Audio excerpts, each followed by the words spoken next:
आज का टॉपिक है हमारा गॉस प्रमेय के अनुप्रयोग। तो गॉस प्रमेय के अनुप्रयोग में पहला टॉपिक बनता है किसी एक समान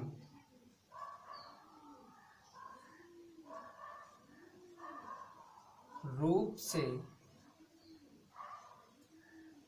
आवेशित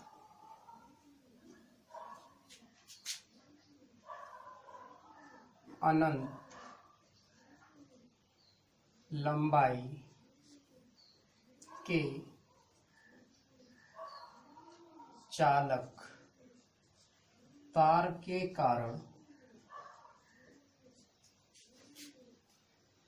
के कारण उत्पन्न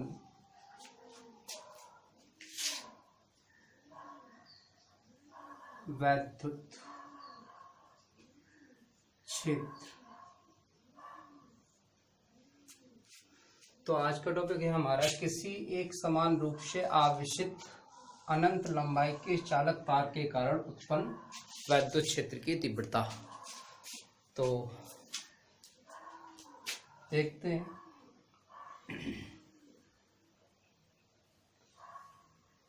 ये कोई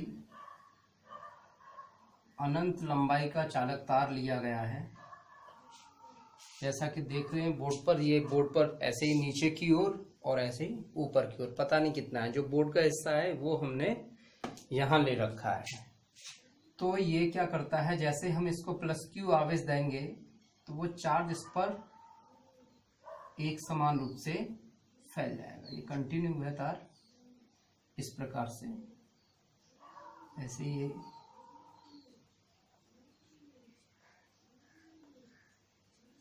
तो जो चार्ज था हमने दिया था इसे, वो इस पर एक समान रूप से फैल जाता है।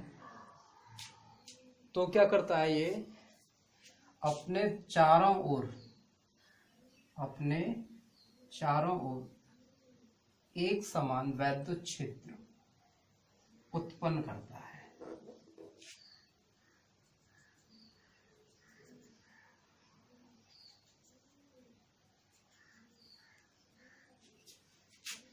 तो ये बेलनाकार काल्पनिक गॉसियन पृष्ठ है, इसको कहते हैं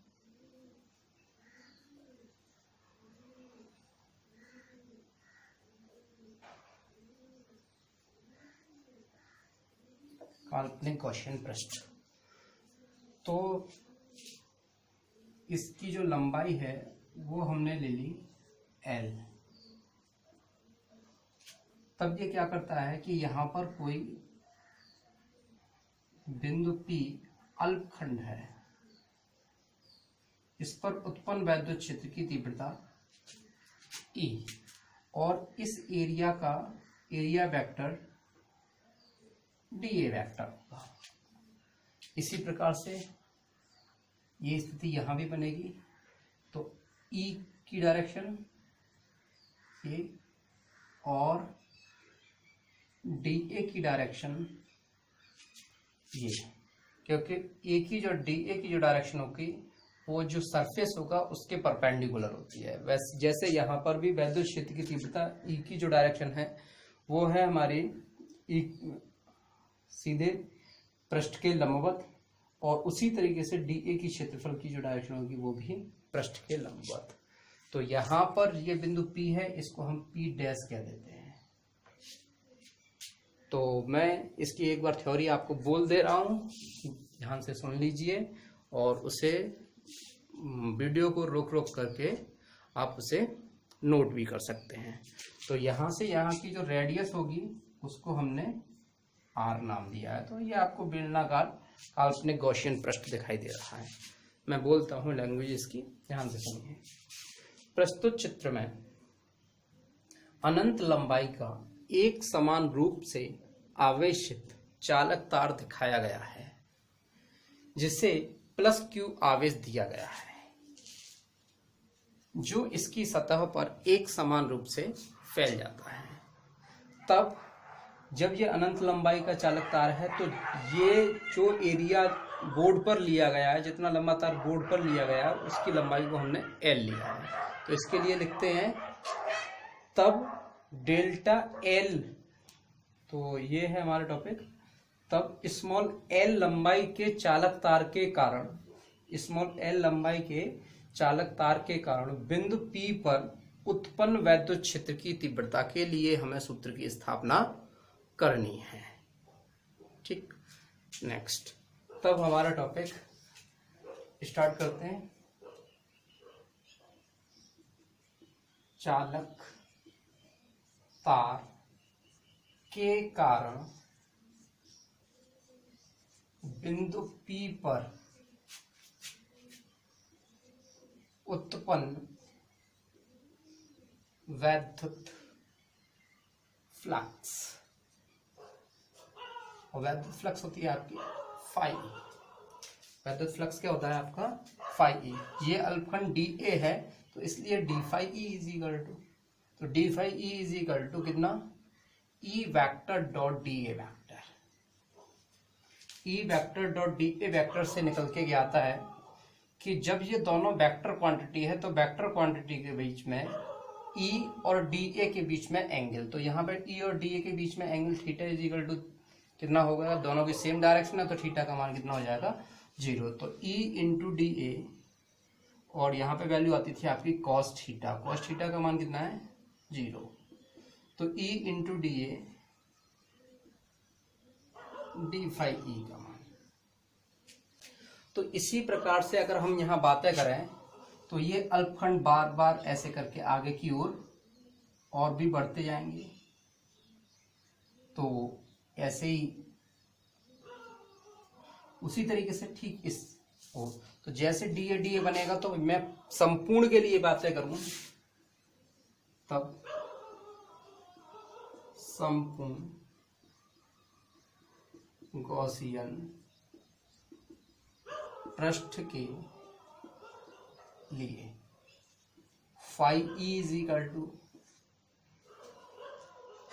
तो वैल्यू हो जाएगी हमारी sign of surface integration D phi. तो ये जो वैल्यू है हमारी, तो सरफेस इंटीग्रेशन के लिए टोटल आ गया, तो मैं यहाँ पे वैल्यू रख देता हूँ कितना हो जाएगा, या आप समेशन लगा सकते हैं, समेशन के साथ में कर सकते हैं। तो समेशन ई इंटू डी ए, तो ई इंटू इस समेशन डी ए का मतलब डी ए के पास लेकर के गए। डी ए के पास क्यों लेकर के गए, डी ए के पास ले आने के लिए क्योंकि जो चेंज हो रहा है वो डी ए, तो जो जोड़ना होगा हमको वो डी ए एरिया को जोड़ना है। इंटेंसिटी तो इक्वल रहेगी सारी की, जैसा कि आप यहाँ भी देख रहे हैं, यहाँ भी देख रहे हैं, जहां भी देखेंगे आप वहां पर चारों ओर इंटेंसिटी तो रहेगी आपकी। इंटेंसिटी का जो मान होगा वो हमेशा ई रहेगा, लेकिन जो डी ए है उस डी ए को यहाँ पृष्ठ के रेस्पेक्टिव जब हम जोड़ेंगे तो संपूर्ण, तो पूरा पृष्ठ जुड़ेगा, तो डी ए मिलकर के, तो उसके लिए हमने समेशन यूज कर लिया। तो यहाँ इस समेशन डी ए को कह सकते हैं हम ई इंटू ए। तो आप बेलन का जो एरिया है उस बेलन के एरिया की बातें करें तो बेलन का एरिया कितना हो जाएगा 2 पाई आर। देखिएगा ये वाला सरफेस और ये वाली हाइट इसकी into L, 2 pi R surface हो गया इसका सर्कमफ्रेंस, और ये यहाँ से यहाँ तक की वैल्यू हो गई एल। तो और आप जानते हैं क्षेत्रफल का फॉर्मूला होता है लंबाई गुणा चौड़ाई, तो ये चौड़ाई हो गई इसकी एक तरीके से समझ सकते हैं, और ये लंबाई हो गई, इन दोनों को मल्टीप्लाई कर दिया तो वैल्यू हो गई आपकी इतनी। इक्वेशन नंबर डी फाई की मान, इक्वेशन नंबर फर्स्ट ले लिया। इसी प्रकार से तो हम जानते हैं हमें चाहिए क्या था ई का मान, तो हम जानते हैं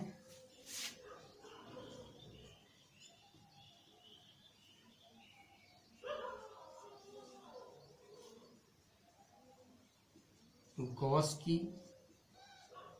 प्रमेय से। तो गॉस की प्रमेय क्या होती है, तो आपको देखा है phi E is equal to कितना Q अपॉन एप्सिलॉन नॉट। हमने इसको कितना आवेश दिया था, प्लस क्यू, तो यहाँ पर क्यू अपॉन एप्सिलॉन नॉट। दोनों ही फाई ई के मान हैं। तो समीकरण फर्स्ट व सेकंड की तुलना करने पर, समीकरण फर्स्ट व सेकंड की तुलना करने पर, जैसे तुलना करेंगे हम तो हमारी वैल्यू हो जाएगी E into 2πr into L is equal to Q into epsilon naught. तो यहाँ से E इज इक्वल टू हमारी वैल्यू आ जाएगी 1/2π epsilon naught into Q upon R into L. तो हमने लिखा था लैम्डा रेखीय लीनियर चार्ज डेंसिटी, रेखीय आवेश घनत्व, Q upon epsilon, lambda is equal to Q upon L होता है। तो यहाँ पर क्यू अपॉन एल की जगह पर हम क्या लिख सकते हैं, E is equal to 1/2π epsilon naught कितना, लैम्डा अपॉन आर। इसे अगर 2 से मल्टीप्लाई ऊपर और 2 से मल्टीप्लाई हम नीचे भी कर दें तो हमारी वैल्यू हो जाती है E is equal to 1/4π epsilon naught 2 lambda upon R. इस प्रकार से हमारा ये टॉपिक क्लियर हो जाता है। तो नेक्स्ट अगला टॉपिक, इसी प्रकार से हम यहाँ भी निकाल सकते हैं। तो यहाँ एंगल का मान जो हो जाएगा वो थीटा इज इक्वल टू 90 हो जाएगा, तो यहाँ पर E इज इक्वल टू 0 हो जाएगा। तो इसलिए हम यहाँ पे कैलकुलेट नहीं करेंगे। अगर पूछता है तो हम इस तरीके से यहाँ बता सकते हैं। बाकी नेक्स्ट अगला टॉपिक